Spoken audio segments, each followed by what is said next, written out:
and good day, everyone. I'm Joshua Weisel here in the Weather 225 Storm Studios with a look at your forecast for the remainder of today in Arkansas, Oklahoma, and Southwest Missouri. We're starting with the headlines because we've got a lot to talk about, and this is going to include a couple of hazards now that the rain chances are starting to wind down.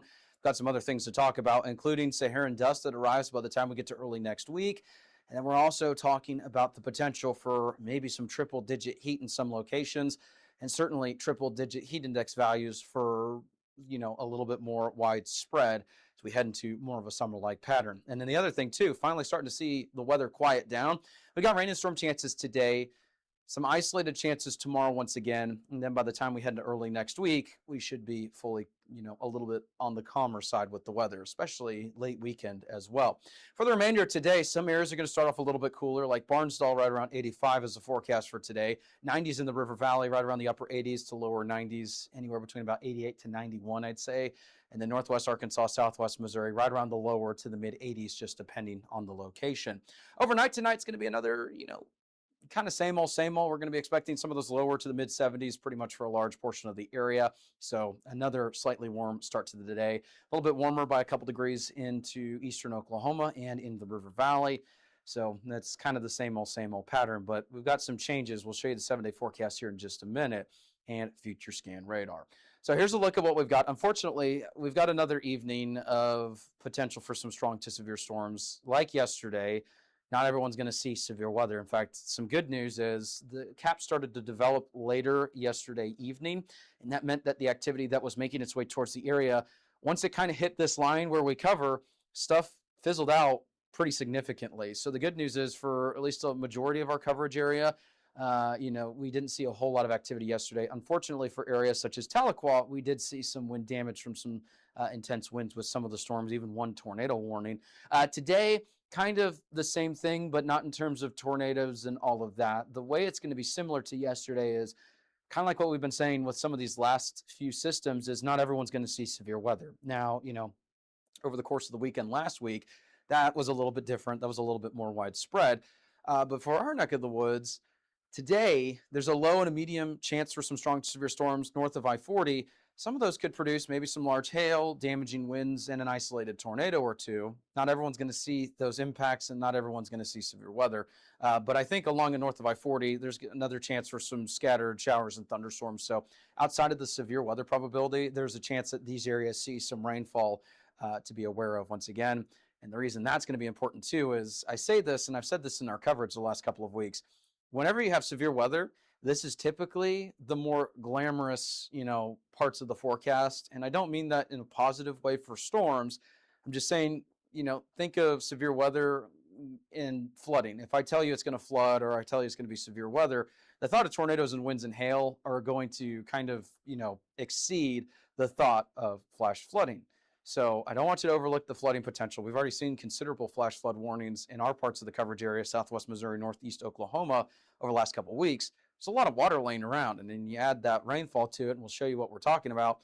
That's going to lead to some flooding potential. So don't overlook the flooding potential because we got another risk for severe weather. Severe weather, obviously, we need to respect those risks and keep an eye on that, of course. But with the potential for some likely rainfall in our northern counties, and some areas could see anywhere from 2 to 5 inches of rain, that's going to be localized. I think area-wide, 1 to 3 inches is more favorable, but there will be a couple spots that could see as high as 5 inches of rainfall. We need to keep an eye on that as well, in addition to the severe weather probability. So I don't want you to downplay either risk that we have. Overnight tonight, maybe some patchy fog in some parts of eastern Oklahoma. This is brought to you by Foghorns.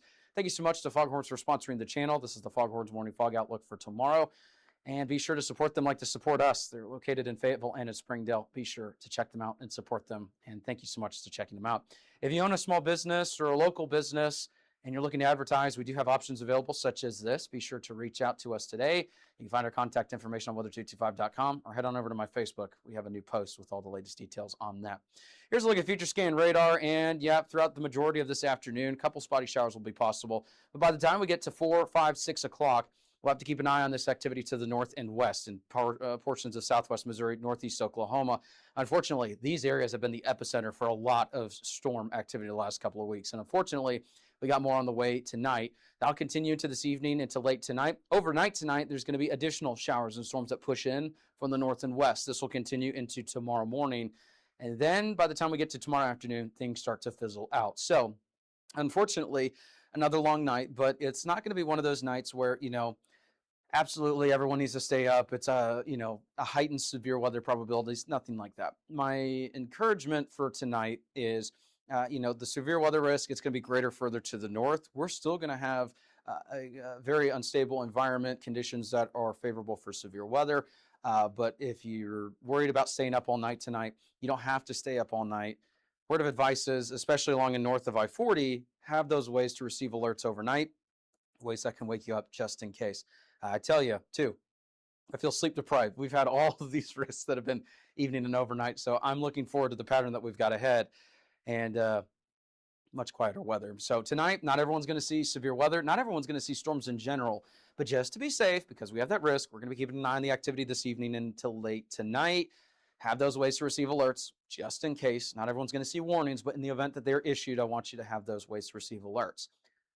Finally, we're quieting down, right? But we have another impact that's going to be making its way into the area. And I want to give as much heads up as possible to those who have any sort of respiratory illnesses, asthma, sensitivity to poor air quality, stuff like that. As someone with asthma myself, I look at these things all the time to make sure that, I'm going to be able to get through the day, that type of deal. So I feel you. If you got any sort of those issues, probably looking at this going, okay, well, I'm not looking forward to that. So early next week, Monday, Tuesday, Wednesday-ish, we're going to start to see a plume of some of the Saharan dust that's out into the Gulf, into portions of Mexico.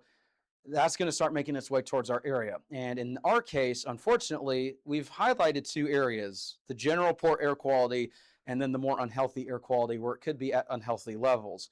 Unfortunately for us, this does include eastern Oklahoma, western Arkansas, and our North Texas coverage area. We're just closer to the Gulf, so that means that plume, it's going to be a little bit more substantial when it makes its way into the southern states. Now, that doesn't mean that it's going to be zero visibility, the worst air quality we've ever seen. But think back the last couple of years when we get this plume of Saharan dust that comes in. The sky's a little bit hazy. You can kind of feel in the atmosphere. And if you have, respiratory sensitivities like me, you definitely feel it compared to others. So just giving you a heads up, early next week, we've got this plume of Saharan dust that's moving into the area. Could be some poor to unhealthy air quality associated with that. We'll keep an eye on it. We'll let you know the very latest. Otherwise, here's a look at the other headline.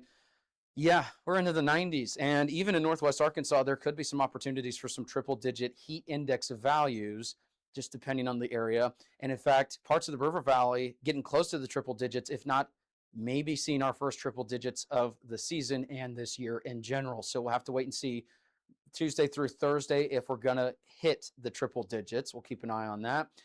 And even for portions of Northeast Oklahoma, maybe some triple digit heat as well, because we're going to be in the upper 90s.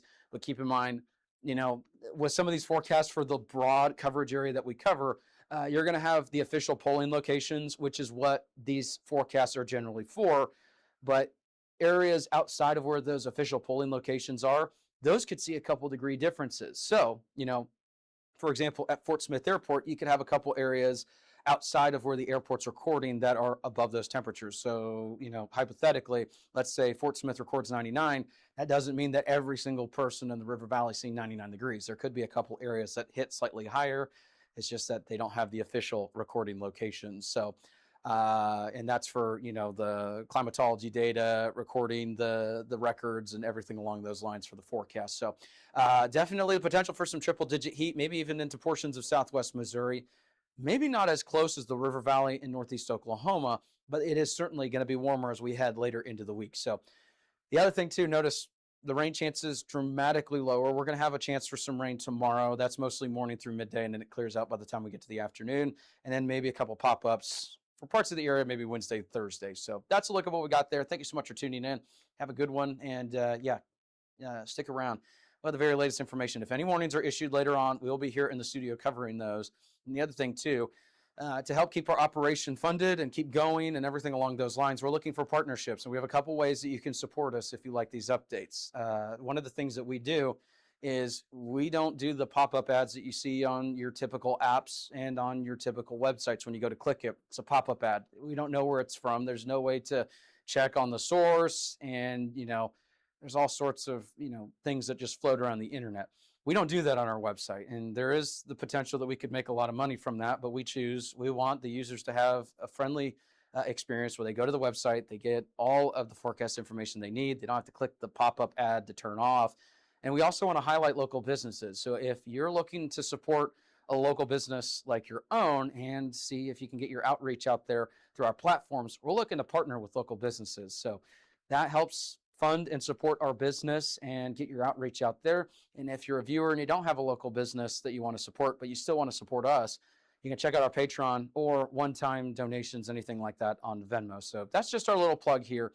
We love keeping these services free. We love keeping these services user-friendly. We don't want you to be bogged down with, terrible pop-up ads in the hundreds and you have to click it off. And if you accidentally click on it, it's just a mess, that type of deal. So we keep these things completely free. We want to support local businesses, and we're looking to, get their outreach out there. And if you're looking to not only get your outreach out there and support a local business like ours, feel free to reach out. You can find our contact information overlaid on this video, and you can also reach us at weather225.com. Thank you so much for tuning in. I'm Joshua Weisel. Stay here for the latest. If you like our media and forecast, be sure to support us today on Patreon.